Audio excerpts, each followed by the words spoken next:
All right, day one. Work on the monster. Just before I do anything, let me see. Can you see that? No. Let's see if I can do a little adjusting here.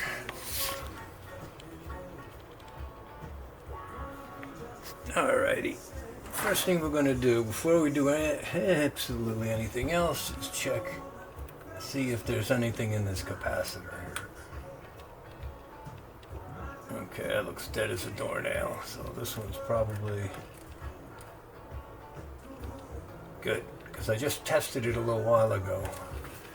And sometimes these things can hold a charge for a long, long time.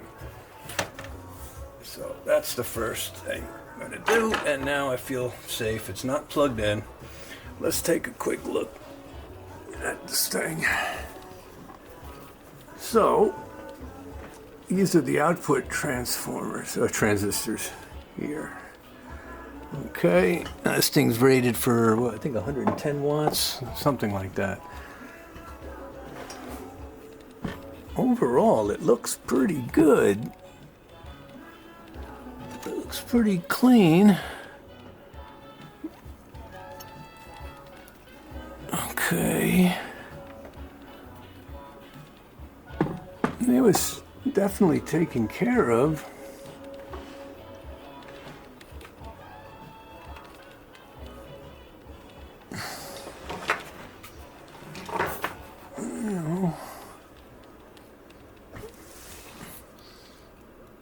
Try not to shake the camera too much.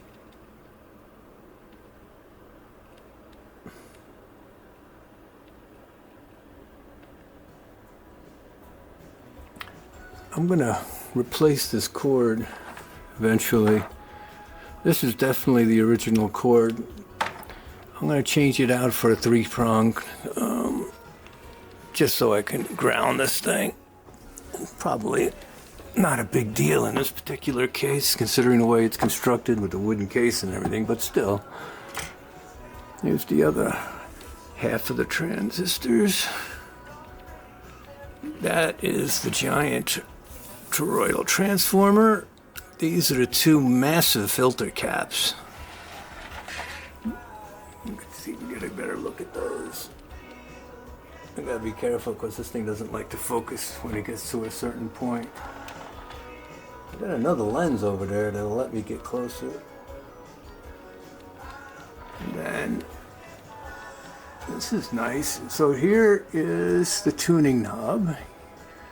I don't know how well you can see this, but you turn the tuning knob, you got this little wire that goes across around here, down and around, which moves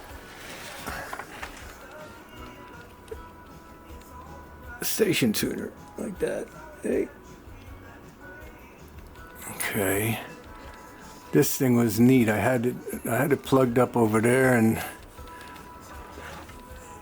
I had the volume all the way. Oh wow, look at that! It doesn't go that fast there. Yeah, I had the volume all the way down, and it was still making all kinds of noise. I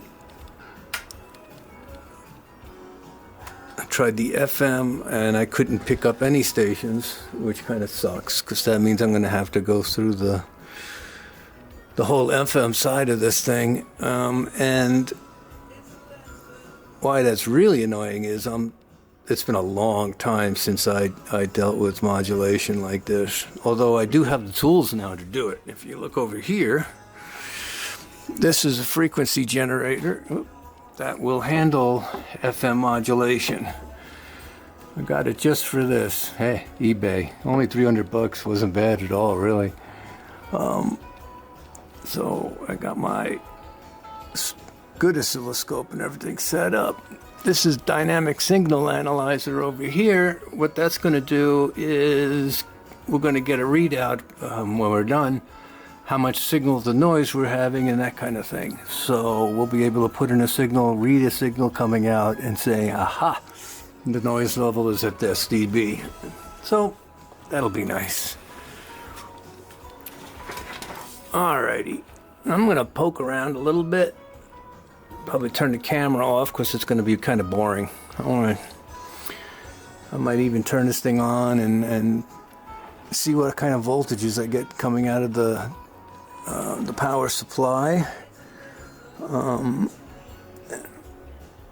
That kind of thing.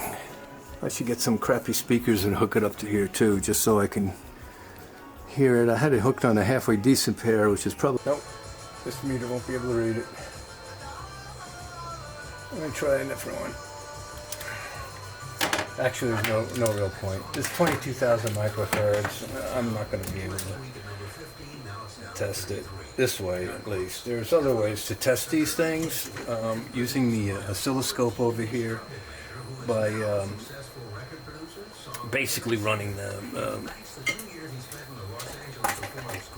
running a signal through it and watching the resulting wave, the RC time constant, and then we can figure out exactly what it is. But that's a pain in the ass. I just don't feel like doing it right now. So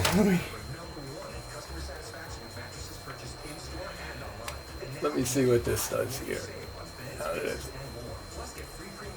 This is just standard old resistance reading.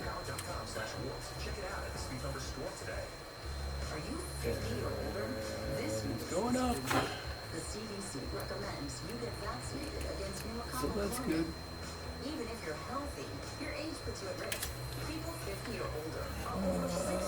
Alrighty. Theoretically, this is capacitor reading also.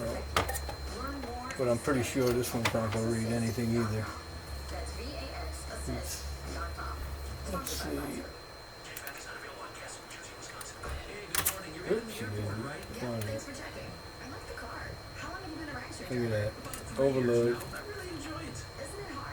Overload. Yep. Nothing's gonna read them suckers. Gotta love it. Alrighty.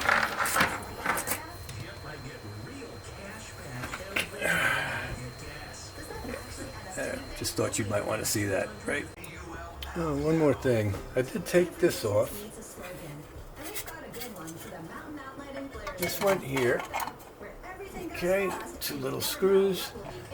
And I'm not 100% sure exactly which circuit this is. I'll look it up here in a second. But the fact that it is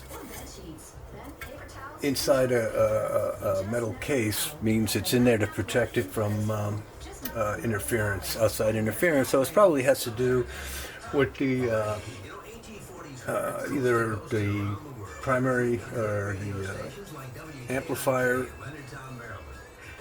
or more likely the receiver. The circuit coming in here and getting boosted, because when the circuit or when the signal first comes in, that's when it's most susceptible to noise. So they try to keep the noise as low as absolutely possible in the beginning.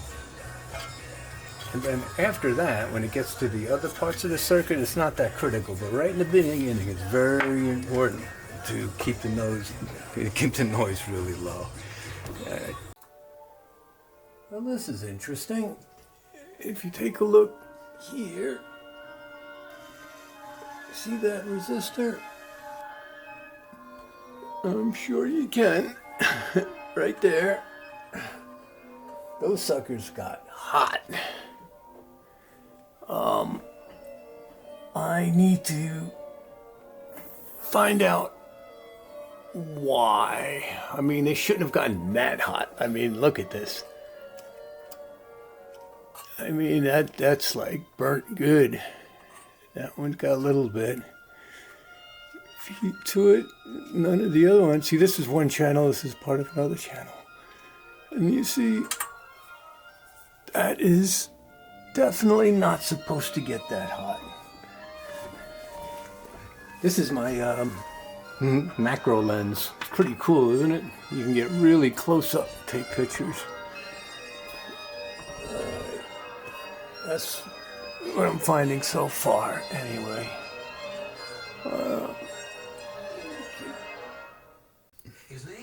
Alrighty, next thing we're going to do, and this will probably be it for tonight. This is the schematic for, well, what's on this board on the other side. This is the power supply circuit assembly. Okay, so what we're going to do is verify these voltages down here that are going out. Okay, so we start off by putting one of these clips on the ground, which is going to be pin 12. Whoop, the pins are written on the other side over here.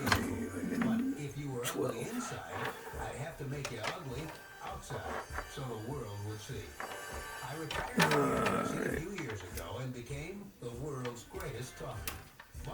I can still do hair better than God dang it. End of quote by Monty Rock III, who was too modest to use his own name on his first chart hit. So he calls himself Discotex at number 17.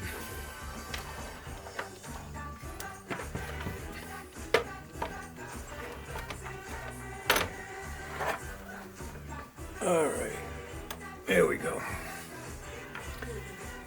See, if that's 12, the top one is 19. Okay, so the bottom one is 1.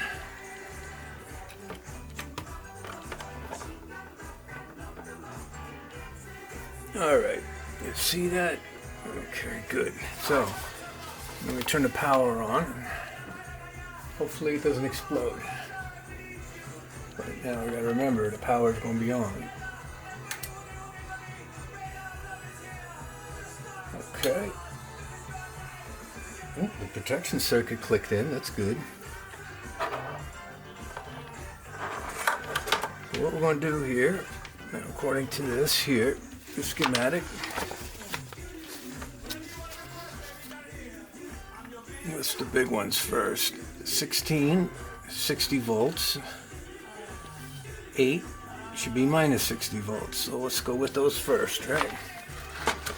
1, 2, 3, 4, 5, 6, 7, 8.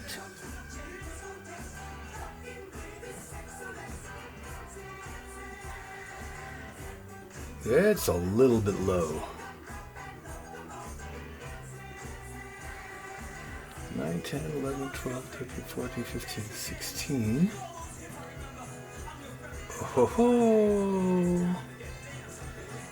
Well, guess what?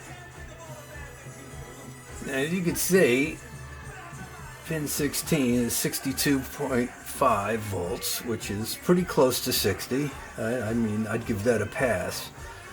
However, pin 8, 1, 2, 3, 4, 5, 6, 7. Did I get the right one? Whoops. 1, 2, 3, 4.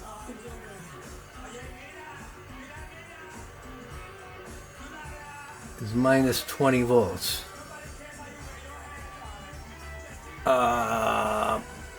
Okay, that's not right. Let me see. Pin 7 should be 13. Minus 13. That's perfect. 8. What's pin 9? Minus 9. What should that be? Minus 30. Well, I think we found the first problem, didn't we? That was fast. I wasn't expecting to find it that quickly. Pin 19, 5.4, that's perfect. So it looks like pin 15, 19, 17, 31, perfect. 14, 13, 25, all right, perfect. Alrighty, so the whole negative power supply is shot. And that is where we're going to start tomorrow. Alright. Should be fun.